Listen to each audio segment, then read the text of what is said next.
Hello friends, welcome to my channel study with Ankita. स्वागत है आप सभी का मेरे इस चैनल पर। आज हम इस वीडियो में मैथ के एक बहुत ही इम्पॉर्टेंट टॉपिक के बारे में बात करेंगे, प्रॉफिट एंड लॉस, जो कि हर एक कॉम्पिटिटिव एग्ज़ाम में पूछा जाता है। इस वीडियो में हम प्रॉफिट एंड लॉस को बिल्कुल बेसिक टू हाई लेवल लेके चलेंगे और इस जो हमारे क्वेश्चंस होंगे, मैं इस क्वेश्चंस को बिना एक फॉर्मूले के भी आपको सॉल्व करना सिखाऊंगी। आप मुश्किल से मुश्किल, टफ से टफ क्वेश्चन को भी आसानी से सॉल्व कर सकते हैं। तो चलिए शुरू करते हैं हमारी इस वीडियो को। आगे शुरू करने के लिए मैं आपको कुछ कंसेप्ट बता देती हूँ प्रॉफिट एंड लॉस के, जिसे हम एब्रीवेशंस में ही यूज़ करेंगे आगे के लिए।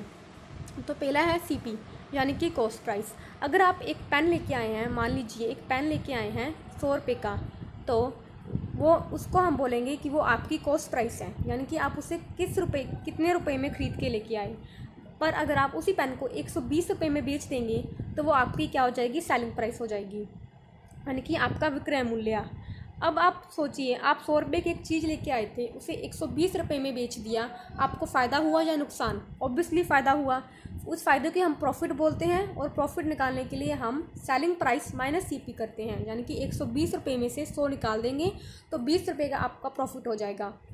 और इसके उल्ट अगर आपको लॉस निकालना हो, फॉर एग्ज़ाम्पल आप 100 रुपये की चीज़ लाए थे, उसे आपने 80 रुपये में बेच दिया, तो वो आपका लॉस हो जाएगा। यानी कि उसमें से लॉस निकालने के लिए हम कॉस्ट प्राइस में से सेलिंग प्राइस बाहर निकाल देंगे, तो हमारा लॉस आ जाएगा। यानी कि 100 रुपये में से 80 निकाले तो हमें 20 रुपये का लॉस हुआ। पर एक बात हमेशा याद रखिएगा कि प्रॉफिट एंड लॉस हमेशा कॉस्ट प्राइस पर ही कैलकुलेटेड किया जाता है। यानी कि अगर आपको प्रॉफिट एंड लॉस निकालना है तो उसके लिए सबसे पहले आपको कॉस्ट प्राइस पता होना चाहिए। कॉस्ट प्राइस के बिना आप प्रॉफिट एंड लॉस नहीं निकाल सकते हैं। आगे बात करते हैं। आगे हम कुछ प्रॉफिट एंड लॉस में डिफरेंस देख लेते हैं। अगर हमें प्रॉफिट हुआ होगा तो हमेशा हमारा SP होगा वो CP से ज़्यादा होगा, और दूसरे केस में अगर हमारे लॉस हुआ होगा तो जो हमारा SP होगा वो CP से कम होगा। और प्रॉफिट परसेंटेज निकालने के लिए जो हमारा प्रॉफिट है अपॉन CP इंटू 100, क्योंकि मैंने अभी आपको बताया कि जो हमारा प्रॉफिट है और लॉस है वो हमेशा CP पे ही कैलकुलेट होगा, इसलिए हमेशा जो नीचे आएगा वो CP ही होगा, जब तक कि क्वेश्चन में मेंशन ना हो। और लॉस निकालने के लिए CP minus SP divided by CP into 100। बहुत ही इजी फॉर्मूला है, बस सिर्फ आपको यही याद करना है, इसके अलावा कोई कुछ भी याद नहीं करने की ज़रूरत है। तो शुरू करते हैं हमारा फर्स्ट क्वेश्चन।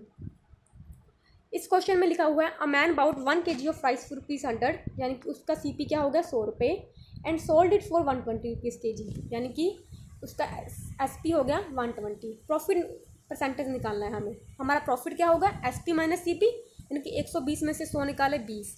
अब प्रॉफिट परसेंटेज क्या होगा, जो हमारा प्रॉफिट है 20 रुपीज़ यहाँ पे, अपॉन हमारा अपॉन नीचे क्या आएगा, CP आएगा, अपॉन 100 इंटू 100 से 100 कट, एंड हमारा प्रॉफिट परसेंटेज निकलेगा 20। बस इस क्वेश्चन में आपको ये बताना चाहती थी कि हमें प्रॉफिट निकालने के लिए हमें सिर्फ CP की ज़रूरत है। तो अगला क्वेश्चन करते हैं। इस क्वेश्चन में लिखा हुआ है कि a man buys a washing machine for ₹10,000 and sold it for 15% profit, यानी कि उस आदमी का CP है 10,000 और प्रॉफिट परसेंटेज है 15%। तो आपको पता होगा कि जो परसेंटेज होता है इसका मतलब होता है अपॉन 100, तो हम इसे 15 अपॉन 100 लिख सकते हैं। जो मैंने आपको बताया था कि जो नीचे होता है वो हमेशा हमारा CP होता है, और ये जो ऊपर आया है ये हमारा होगा प्रॉफिट, क्योंकि इस केस में हमें प्रॉफिट हो रहा होगा। अगर इसमें लॉस लिखा होता तो यही हमारा लॉस होता। अब SP निकालने के लिए ये हम इससे क्वेश्चन को रेशो में बात करेंगे। तो प्रॉफिट निकालने के लिए जो हमारा SP है वो क्या हो जाएगा, CP प्लस प्रॉफिट। तो हमारा CP है हमारा 100, तो हमारा SP हो जाएगा 115। हम अगले पेज में बात करते हैं। तो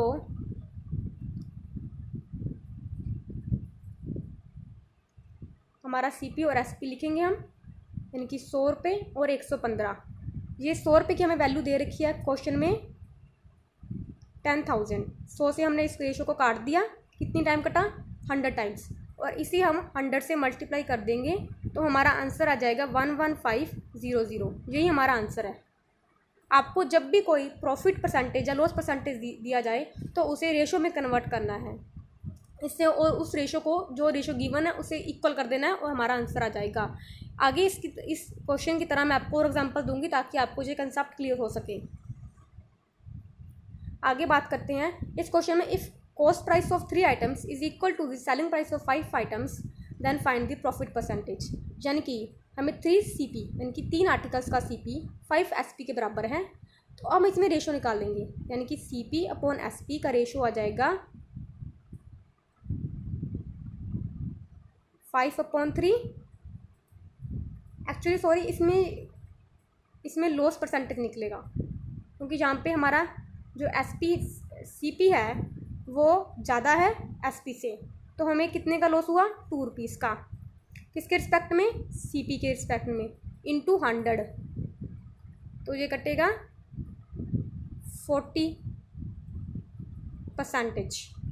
ये हमारा 40% लॉस में आंसर आएगा क्योंकि जो हमारा CP है वो SP से ज़्यादा आ रहा है, इसीलिए। तो नेक्स्ट क्वेश्चन देखते हैं, if the selling price is doubled the profit triples find the profit percentage. यानी कि अगर हम अपना सेलिंग प्राइस डबल कर देते हैं तो हमारा जो प्रॉफिट है वो ट्रिपल हो जाता है, तो हमें प्रॉफिट परसेंटेज निकालना है।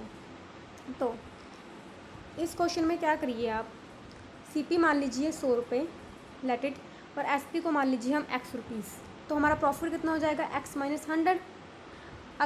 अगर हम अपने सेलिंग प्राइस को डबल कर देते हैं तो हमारा न्यू सेलिंग प्राइस क्या हो जाएगा, 2X रुपीज़, और न्यू प्रॉफिट क्या हो जाएगा, 2X - 100 रुपीज़। यही हमारा न्यू प्रॉफिट है। हमारी गिवन कंडीशन क्या थी कि अगर हमारा सेलिंग प्राइस डबल हो जाता है तो हमारा प्रॉफिट ट्रिपल हो जाता है। हमारा फर्स्ट प्रॉफिट क्या था, ये X - 100 रुपीज़, अब ये ट्रिपल होके क्या बन गया, 3X - 100, और ये किसके इक्वल होगा, हमारे ये न्यू प्रॉफिट है इसके इक्वल। जब हम इस इक्वेशन को सॉल्व करेंगे तो हमें यहाँ से X की वैल्यू मिल जाएगी। तो चलिए इक्वेशन को सॉल्व कर लेते हैं। 3X - 300 is equal to 2X - 100।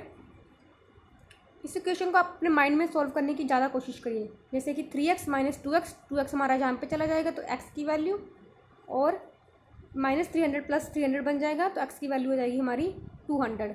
अब हमारा सेलिंग प्राइस आ चुका है 200, तो हम प्रॉफिट परसेंटेज आसानी से निकाल सकते हैं। अब निकलेगा हमारा प्रॉफिट परसेंटेज। सेलिंग प्राइस हमारी आई थी 200 और हमारा CP था 100 रुपीज़, तो प्रॉफिट कितना हुआ, 100 रुपीज़ का। किसके रिस्पेक्ट में निकलेगा, CP के 100 इंटू 100, 100 से 100 कट, तो हमारा प्रॉफिट परसेंटेज आ गया 100%।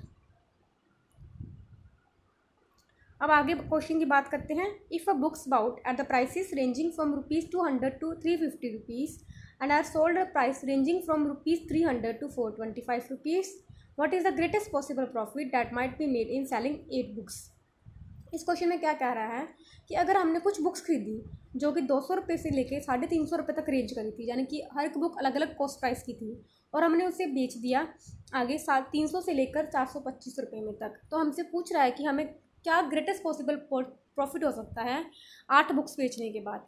यानी कि हमसे सबसे ज़्यादा प्रॉफिट पूछा है, तो आप खुद ही सोचिए कि सबसे ज़्यादा प्रॉफिट किस कंडीशन पे हो सकता है, कि जब हमारा CP मिनिमम हो और जो हमारा SP है वो मैक्सिमम हो। तो हम क्या करेंगे, इसमें हम CP मिनिमम लेंगे, यानी कि हम CP मानेंगे कि हमने जो सारी बुक्स 8 बुक्स खरीदी थी वो 200 रुपये की थी, और जो हमने बेची थी वो हमने 425 रुपये की बेची थी। इसी से हमें अपना ग्रेटेस्ट पॉसिबल प्रॉफिट मिलेगा। तो देखते हैं। तो देखिए, हमने CP मिनिमम मान ली 200 रुपये, मैक्सिमम मानी 425 रुपये, तो हमें मैक्सिमम प्रॉफिट फॉर 1 बुक कितना निकला हमारा, 225 रुपये में। अब हमें 8 बुक्स के प्रॉफिट पूछा है, तो हमें इसे 8 से मल्टीप्लाई कर देंगे, तो ये हमारा 1800 रुपीज़ हमारा क्या आ जाएगा, आंसर आ जाएगा। बहुत ही ईजी है, बस एक ही कंसेप्ट माइंड में रखना है कि अगर हमें ग्रेटेस्ट पॉसिबल प्रॉफिट पूछे, यानी कि ग्रेटेस्ट प्रॉफिट, तब कौन सी कंडीशन होगी, जो हमारा CP मिनिमम हो और SP मैक्सिमम हो। अगर इसके उल्टे पूछे कि लेस प्रॉफिट पूछे कि हमें सबसे कम प्रॉफिट हो, तब हम क्या करेंगे, CP मैक्सिमम लेंगे, यानी कि CP सबसे ज़्यादा होगी और जो SP होगी वो हमारी मिनिमम बन जाएगी, तो हमें कम प्रॉफिट होगा। बस इस क्वेश्चन का यही कंसेप्ट था। आज के लिए बस इतना ही।